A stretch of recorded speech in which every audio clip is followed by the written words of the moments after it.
Good morning and welcome back to The Library's Open. Hope you brought your library cards, darlings. Ooh, we're doing it different every time now, we've decided. A little bit flustered this morning. My hair's done a weird thing because I've just done yoga, so I've been perspiring gently. I've also just watched an episode of How to Get Away with Murder, which is my current TV obsession. And no spoilers in case you haven't seen it, but I just watched a very emotional episode in the 4th season, which was great. Got me feeling a certain type of way. But we are here on a Monday morning to discuss literature.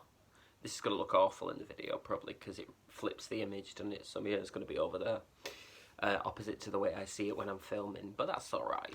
There's more important things than her, to use the syllable pronunciation.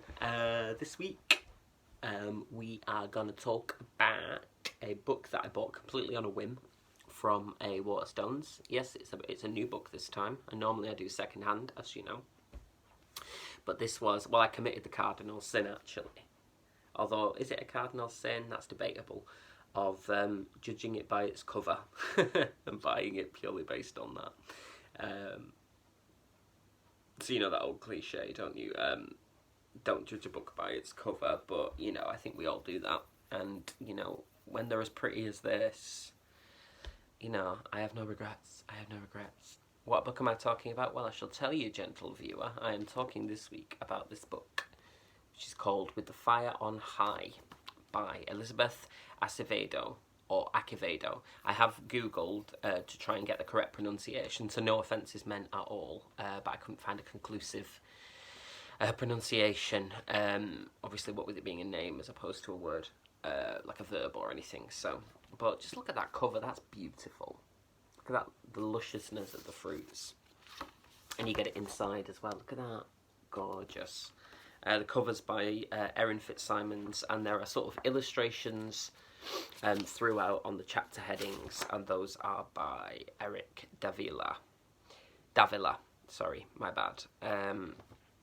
So this is Elizabeth's second novel, and I suppose, well, I found it in the YA section, the young adult section, on buy one get one free, which is always a pleasure. And I was just like, love that cover, so I gave it a little bit, and I was like, if I'm still thinking about it, I'm going to go back and get it. Anyway, I did get it because it was payday, which happens far too rarely. But little summary of the plot then. So it's about a character who's our narrator called Emily, who is 17, and she's a mother to baby Emma, also known as baby girl, who is 2. And she lives with her grandma in Philadelphia. And she has a sort of strained relationship in some respects with her baby's father, Tyrone. She also has a best friend called Angelica, who is either gay or bisexual, but currently in a relationship with another woman. And her father is back in Puerto Rico. And they have a sort of long-distance relationship, which is based a lot on her father's inability to deal with the fact that her mother passed. So basically, Emily is not sure what she wants to do with her life, sort of college applications are coming up and so on and so forth. And all she's ever really wanted to do is work with food, because she seems to have this sort of... It's not presented as a like magical gift or anything, but... she has a way with food. She feels that like food speaks to her, so she combines ingredients together to make recipes and so on and so forth, and that's really nice. I suppose it reminded me a little bit of, I don't know if you've ever seen the film Simply Irresistible with Sarah Michelle Gellar. It's kind of a B movie, but I love it, which is about a magical crab and a sort of ailing chef who is given the power to bake her feelings into her food. I mean, that's a tremulous link, but it sort of reminded me a little bit of that, because it is a sort of camp favourite of mine. The crab's hilarious. It's just like...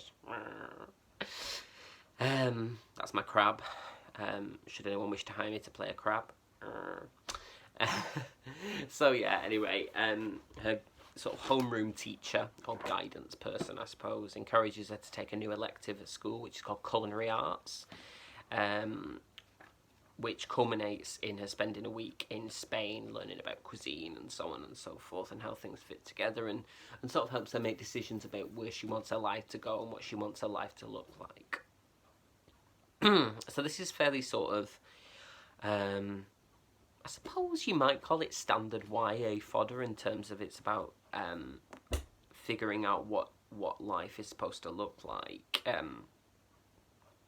or rather what you would like it to look like. But what makes it a book that I've chosen to talk about is, I suppose, the sort of varied cast of characters that are in it, and I suppose as well the way that YA fiction in particular has evolved over the years. I mean, you know, our lead character is a single mother, a teenage single mother to a little girl.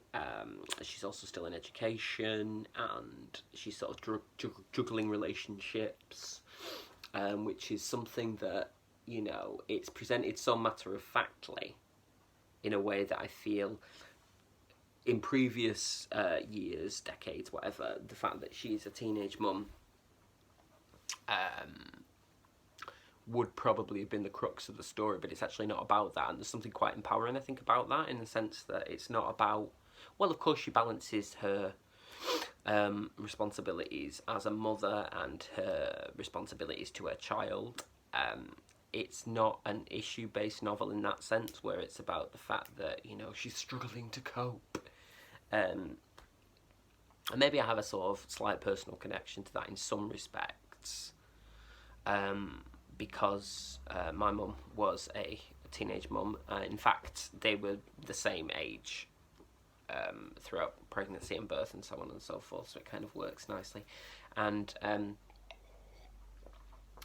this was in the mid-80s, and there was very much, from the way my mum and the rest of my family talk about it, there was very much a thing, an understanding that, oh, okay, so my mum got pregnant, so that's her done now. She won't be, you know, carrying on with her education. She won't be doing anything in the future, which, by the way, is not a criticism, because if someone did become pregnant and chose for the time being not to pursue their education, that's absolutely fine. No judgment from me at all. You know, you do what you do to make things work, providing there's, you know, dedication and drive and passion there for what you do, then I think that doesn't matter.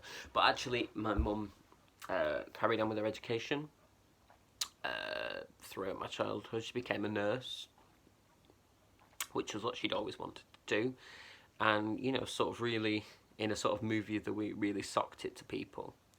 And I think maybe that's what brought me into sort of close identification with some of the themes in the book, because the fact that she's a mother is not her defining feature, and I'm really glad that for my mum as well, that wasn't her defining feature. Of course, she's a great mum, and, you know, I can't imagine having another mother, but she's also still who she is. She doesn't exist in relation to me, purely, so that's great. As is the case with Emily, and it's really nice to see sort of aspirational, because it deals a lot with issues of sort of poverty, race and class as well, not layered on thick, but they're sort of there bubbling in the background, as they always are. And oh God, it's so nice. How nice is it as well to finally get to a point where the cast of characters are not so racially varied, and not you know, again, in relation to white characters as protagonists. I mean, this is obviously an artist's impression of Emily, but that's lovely. Her racial heritage is really interesting, so sort of Puerto Rican and black, so she's mixed race, or dual heritage, and you know, the people around her are very racially diverse, which is both reflective of the area in which she lives and the wider world as well. I suppose that's really interesting, isn't it, as well? I think and not that I want to make this a discussion about race because I'm white, but you know, I always grew up. I grew up in a very racially diverse area publicly, and not always treated as a good thing in the press. If you sort of Google where I live, Rochdale, but no spoilers. Don't triangulate.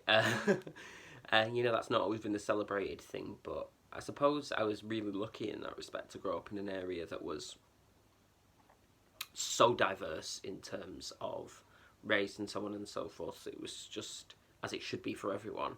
It's a completely natural thing from being a child that there were many people who looked very different all around me, and they were my friends and our neighbours and, you know, people you went to school with or people that your family worked with and stuff like that. And I'm really grateful for that, because I suppose I forget sometimes that, you know, like sort of when I went to university and so on and so forth, or college, there were people from areas that were not ethnically or racially diverse, and I was like, wow, you know. And I don't mean that to sound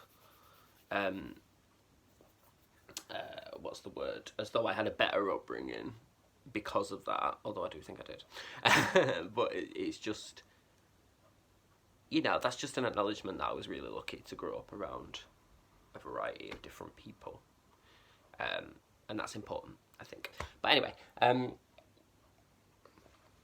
what is, so obviously, I mean, that's very different. Rochdale to Philadelphia is very different, but I think what, having not been to Philadelphia, I think what the author manages to do is really sort of paint a picture of this neighbourhood, where or the world, I suppose, that these characters inhabit, so that you can kind of see it even without seeing it, if that makes sense.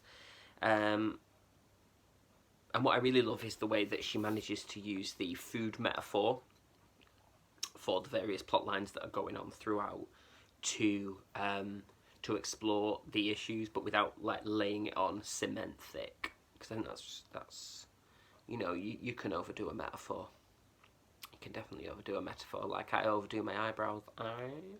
But oh, weird thing happened then. Do you remember that when you were kids and people used to do that thing where they'd go like that and then like turn their eyeballs upside down? That always freaked me out. But I wonder if that's what that felt like. Just blinked too quick. Anyway, derivative. But yes, so this is purely on a how would I call it, a structural level. This is really easy to read. I don't mean that the issues or the language isn't particularly complex. I mean in terms of it's broken down really quite nicely into manageable chunks of, you know, each chapter's maybe 6-7 pages long at the most, which means that it's the perfect sort of book to have on the go or in bed at night. Regular viewers of this channel will know that I like more, what would be the word? Simple's the wrong word. More sort of accessible material later in the day, or if I'm feeling tired and stuff like that. I just want to be able to curl up with something where I know I can just go through and enjoy without having to, you know, focus my full attention on the text. Because sometimes, obviously, with these novels that are quite dense,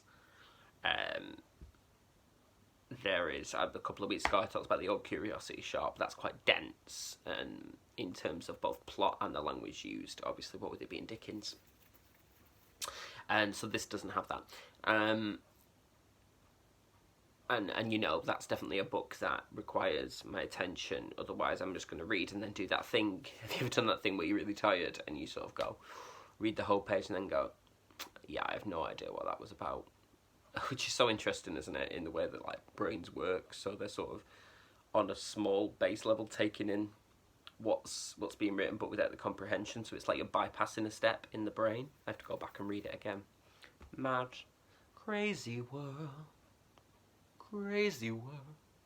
Victoria, that. So yeah, another thing I really like about this book is the character of Angelica, who is the best friend of Emily, who is, as I mentioned earlier, either gay or bisexual, or we don't need to put a label on that. She's in a relationship with another woman. and the way that that's treated as a given, you know, or just it's not commented on or named, it's just a given that she's dating this other girl. And, you know, from my queer perspective, that's delightful. Often, you know, in YA novels, particularly of the past, and even, you know, adult novels, there's had to be a sort of big explanation or an exploration of the sexuality of a character as an issue, and I really hope we're moving to that place now with this new generation, whereby that's just another variable that people notice and comment upon only positively. So that's lovely. You know, there's never any sort of weird tension or dispute between the friends, and also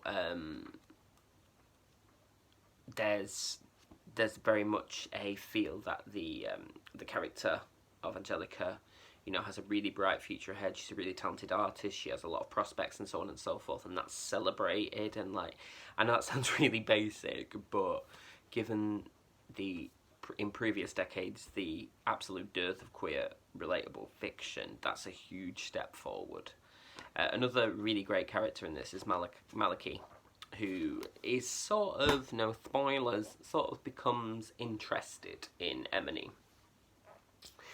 And what's lovely about it is the way that the relationship is treated really gently, you know, and Maliki is a character who is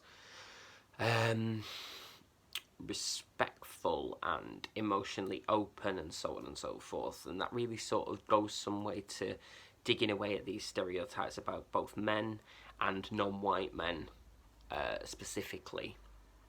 You know, there's that really old cliche that men in particular are not able to be open with their feelings, or they're not able to appreciate an emotional response to sex and sexuality or relationships more generally. And, you know, I think that cliche just gets much bigger when you introduce you know, racial factors into it as well. You know, they're damaging stereotypes. So what's really nice here is that Maliki's actually more sorted in some ways than Emily, and, you know, she sort of feels this need at points to apologise almost. Not explicitly, but there's an inference of it. And but Maliki's completely supportive and willing to go at her own pace, and so on and so forth. Not that the novel veers away from reality. There's a couple of scenes with her ex, who is baby girl's father. I love that. Isn't that beautiful? Baby girl, all one word. That's how she refers to Emma.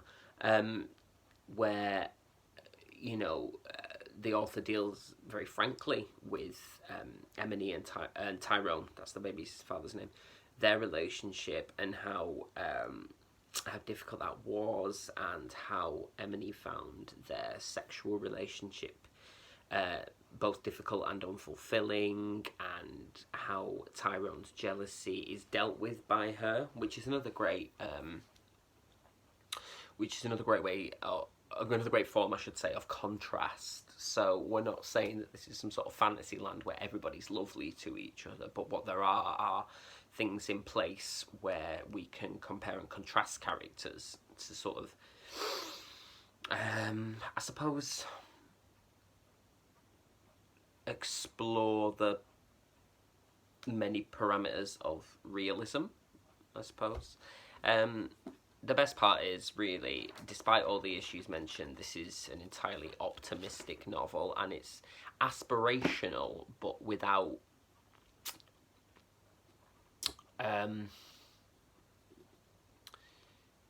seeming preachy, I suppose, or like a sort of manual for good practice for teens. It's about, I think, empowering people to take a look at their own future and what they want from it, and saying, okay, this has happened, or you have these responsibilities, and blah blah blah blah. What that doesn't mean is that your future is now mapped out entirely and you have no say in what happens. so I suppose it's really about taking responsibility for your own choices and your own aspirations, and persevering against them, or with them, against them, both. Why not? Yeah, so this was just delightful. It was really easy to read, pleasant, and I think pleasant is like sometimes a sort of almost rude word, in the sense that people can read it as like, oh, it's boring, it's dull, or it's prosaic, or so on and so forth, but it's not. It's just pleasant. And smell check. Yeah, that's great. So yeah, I really enjoyed spending some time with our fabulous protagonist, Emily. Just one more time, look at that, beautiful, beautiful, isn't she? Oh, well, we're here as well. I may as well show you the back cover. There's the author, Elizabeth, also gorgeous. She has, I think this is a second book. She also has The Poet X and the forthcoming Clap When You Land, which is apparently a novel in verse. So yeah, this has encouraged me to seek this out and have a look at her back catalogue, which is probably the greatest compliment that I can give her. So if this sounds like something you'd be interested in, then give it a little Google, have a look what you think. I always post the Goodreads link so you can see what other people thought of it as well. So that's this week's book, With the Fire on High, by New York Times bestselling author Elizabeth Acevedo, or Acevedo. Again, my apologies. I will find out, and if I do, I will try and find out more information on the pronunciation. Google's not helpful always. And if and when I do, I will comment on that in a future video. But fabulous, really great stuff. Okay, thank you for spending some time in the library. We're closing up for lunch now. Well, it's more of a brunch, actually. It's not that late.